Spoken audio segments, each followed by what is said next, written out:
Good morning, everyone. Welcome to the Crypto Insider channel and Happy New Year's.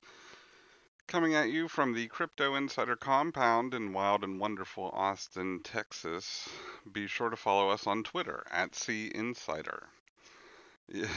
Today's one of those is the one day a year that I usually make a pork roast. I don't know what it is. I'm from up north originally, and pork roast and sauerkraut on New Year's, it's a thing. So, yeah.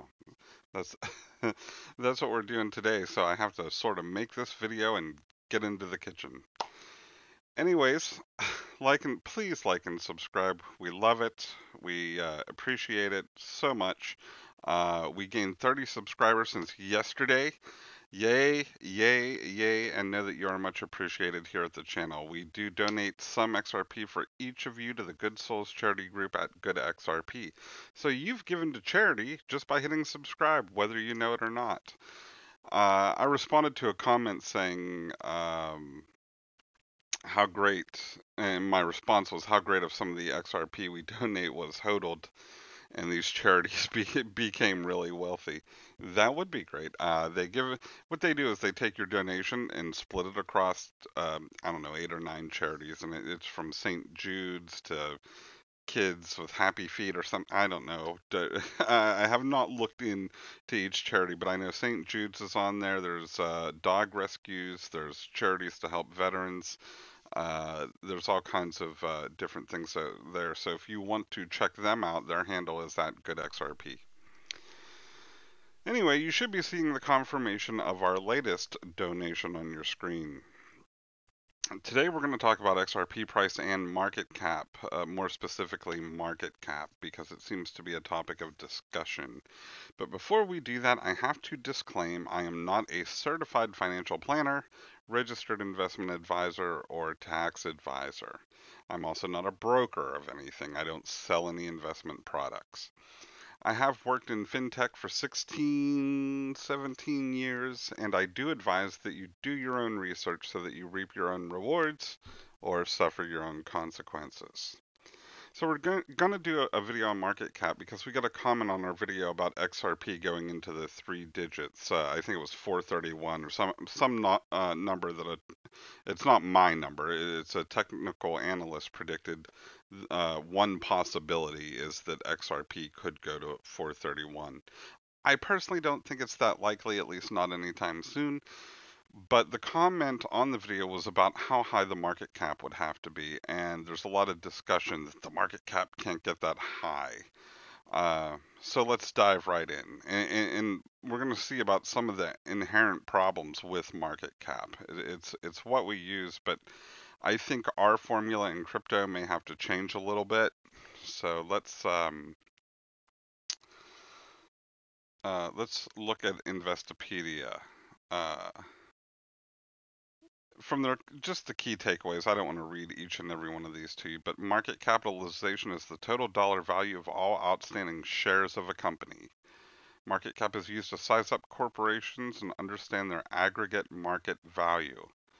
And then it talks about how companies are categorized and blue chips. And then it goes on to give an example. Now that's in the investing world. When we have shares, and they have a lot more information to go on these companies that are generally following GAAP principles, and they're coming out with reports quarterly. They have a lot more information to go on, and so they can get it a lot closer to probably what it actually is. In crypto, the formula is a little bit different. It's the price of your crypto coin multiplied by your outstanding shares. And the outstanding or circulating supply is what we would call it. So there are 43.3 billion XRP coins in the circulating supply at a price of 19 cents. So that puts us at 8.66 billion, rounding here. That's how the market cap of XRP is determined. But is it accurate? Is it a worthwhile number even to concentrate I don't know, and I'm not so sure, because uh, of that 43.3 billion, I would be surprised. I would be very surprised if 20 billion of that was accessible. And what I mean is, you know how when you had to open your account on an exchange and they wanted you to keep 20 XRP in reserve or to activate the account? Well, you're not the only one that had to do that. Everybody's had to do that. That's hundreds and hundreds of thousands of people giving 20 XRP. That's cutting into that 43.3 billion. Now, there are people that lost the keys or locked out of their accounts. There are people that maybe bought $50 worth of XRP back in the day and they just forgot about it. They saw it going down and they're like, well, I lost money on that. And so they've never logged back in, probably don't know their password, lost their ledgers, whatever the case may happen to be. Um, so I think of that 43.3 billion, I wouldn't be surprised if it was, you know, 30 to 40 billion maybe that are actually active of people custodying their XRP and being able to access it. Uh, so I think I think the circulating supply may be less than we're actually um, putting into our calculation. Uh, we talk about billions. Billions is very hard to understand for us. You know, it's a lot of money. It's a lot of anything. Uh, and trillions or even more outstanding. Um, Quadrillions are things that we're starting to see coming in. A quadrillion is 1,000 trillion. Um, when we're talking about these astronomical numbers, people are looking at these billions in the cryptocurrency market using the old mindset. If you're 40 or 50 years old, you remember when you were growing up, $1 million was a lot of money. Uh, how much money is $1 million today? It's not nearly the same amount of money it was in the 70s. I can tell you that. But it starts to get kind of surreal trying to wrap your head around all these zeros. I can tell you that the entire crypto market, which is what 200 billion, maybe 300 billion. I don't know. I haven't even looked at it because to me it's not a worthwhile number and it doesn't really figure into my investing strategies that much for cryptocurrency. Let's say it's 200 billion. That is a tiny amount of money. Uh, the top 500 wealthiest individuals have trillions and trillions of dollars between them, like 7 or 8 trillion. Meaning they could get together and buy every outstanding crypto coin just for funsies if they wanted to.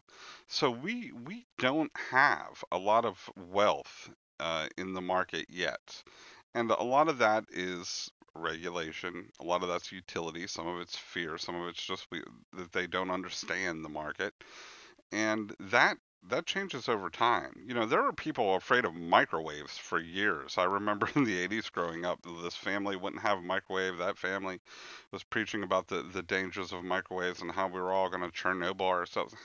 It was honestly a thing.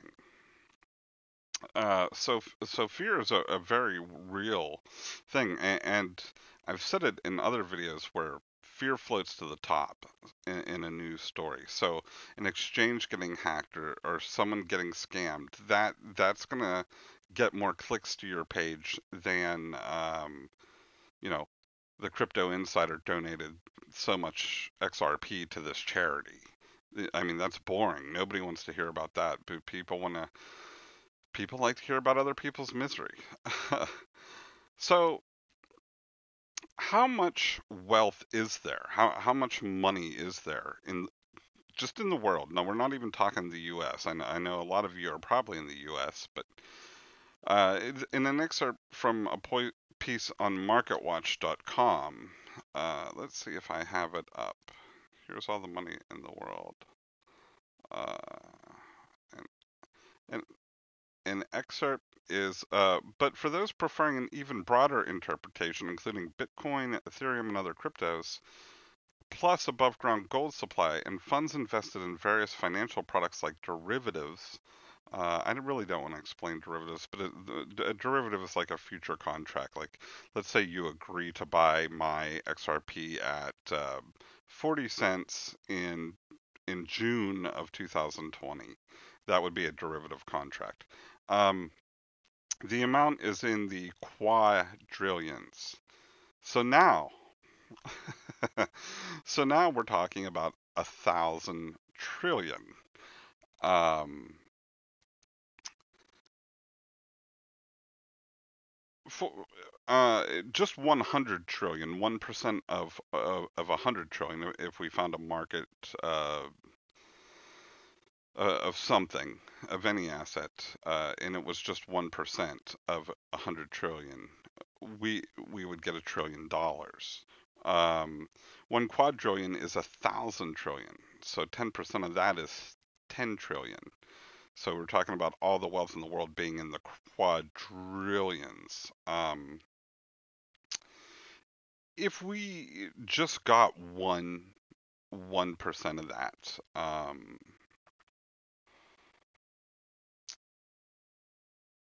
uh, if we just got 1% of that market, or we got 1% of the derivatives market, this would be trillions of actual dollars, of real dollars floating in to the cryptocurrency market. And that would greatly increase market cap really quickly. But just because something is in the billions in market cap doesn't mean that $1 billion was put into it. So if I start a cryptocurrency today, based off our formula we talked about a little bit earlier, let's say I have 100 million coins, and I sell you a coin. I sell one coin to you for $10. Already, my market cap is $1 billion. Just because I sold you one coin. Only $10 has changed hands, but the market cap is $1 billion because that's what you, the market, decided that the value of that one coin was worth. Um, and so there's an article from ToshiTimes.com on this very subject, and it's called Why Cryptocurrency Doesn't Matter. I think I have it up here. Um, and it goes and through the example I just told you. You set up a blockchain with 100 million coins at the outset. Once you're all set up, you then go to your friend and ask that they buy one of your coins for $10. If you use the same calculations as coin market cap, your new coin now has a market cap of $1 billion. Now, the interesting thing about this article is it goes on to talk about Tron, who did exactly this in the real world. And to get up the list, they started releasing more coins because the more coins, remember, it's price times circulating supply. As they started increasing that circulating supply, they increased their market cap. The entire time Tron is putting more and more coins on the market, the amount of trading done on a daily basis is only $50,000 to $200,000. That means that CoinMarketCap is giving these coins a completely fabricated value based on the starting supply of coins in circulation and constantly increasing that amount. So just because something has a market cap number associated with it does not mean that that's the real value of the coin. Now remember, back in the traditional investments, we can kind of see more because, like I said, we have the gap reporting, we have financial reports, quarterly statements, we have earnings calls where all the stuff is double checked and people are going through these reports. They see assets, they see depreciation, they see all this stuff. We don't really have that in cryptocurrency. All we have is price and supply to make our calculations on, and so it leaves us in a little bit of a lurch, in my opinion, because it doesn't take into account the amount of a crypto that's burned. I mean, I guess it does because burning crypto releases it from supply. But when I say burned, I mean it doesn't account for the amount of crypto that people are locked out of, that probably will never be accessed. And so I think we need some sort of standard to say, you know what, this particular coin hasn't moved in 30 years from the wallet it's sitting in. Chances are it's not going to. Uh, and a sort of a weighted formula to allow for that sort of that sort of thing to happen, because it's going to get more common. There are a lot of people that have not specified a best beneficiary, or have any sort of will or trust, or anything set up. So if they should suddenly get hit by that hypothetical proverbial bus, their crypto just sits there, and it relies on their family. Now, I'm kind of a Gen Xer, so if I had to rely on my parents to find my crypto and start going about trying to get a hold of the value in those accounts, it's not going to happen. I just tell you, I know my parents. Facebook is about the height of their technical ability, and I'm sure that's the same for a lot of people. So, one piece of advice then is to always have it written down, or have some way to transfer your keys and your wealth to others on the event of your demise or untimely death. I know it's not a thing that people like to talk about, but it may not even be a death. It may just be that you were maimed badly or something, or you have brain damage, or you're in the hospital for some reason, or you're just out of commission for a little while. Whatever, that money may not be accessible without you. Um, so all that money that we were talking about before, the derivatives market being in the quadrillions, the retirement accounts alone in the U.S. are 30 trillion. If we got 1% of that, I think that's something like $300 billion or something. Uh, uh, do the math. I may be wrong on that. I'm just going in my head. So 1 or 2% of the retirement market would effectively double the entire market cap of all cryptos right now. And more than that, actually, and more than that, because like I said, it's not real value. Real value is not reflected in the market cap of a coin. It's just the last trade multiplied by the circulating supply. And then you can go and read this from Toshi Times on why market cap doesn't matter and how it's not real. Definitely check out this real world situation on Tron, because it's pretty amazing how they were able to get up to 35th place on Coin Market Cap with almost no volume at all. TD Ameritrade does is the newest story. This is Helen Parch from Cointelegraph News. TD Ameritrade doesn't deny potential inclusion of XRP into service. I want to say that TD Ameritrade merged with Charles Schwab. Oh yeah, here we go. Brokerage giant Charles Schwab acquired TD Ameritrade in late November 2019. Schwab is a very traditional brokerage investment giant. They do have some retail banking products as well, but they acquired Ameritrade, who is a smaller but still extremely large brokerage, in an all-stock deal valued at $26 billion. As officially announced by Schwab, the acquisition created a company of $5 trillion in assets under management. So they're managing $5 trillion. If they put 1% of that in crypto, it's a huge boost to the market. TD Ameritrade hints at more crypto services based on client feedback on December 29th. TD Ameritrade hinted that it's continuing to explore crypto markets, replying to a question as to whether the company is planning to support cryptocurrencies such as XRP.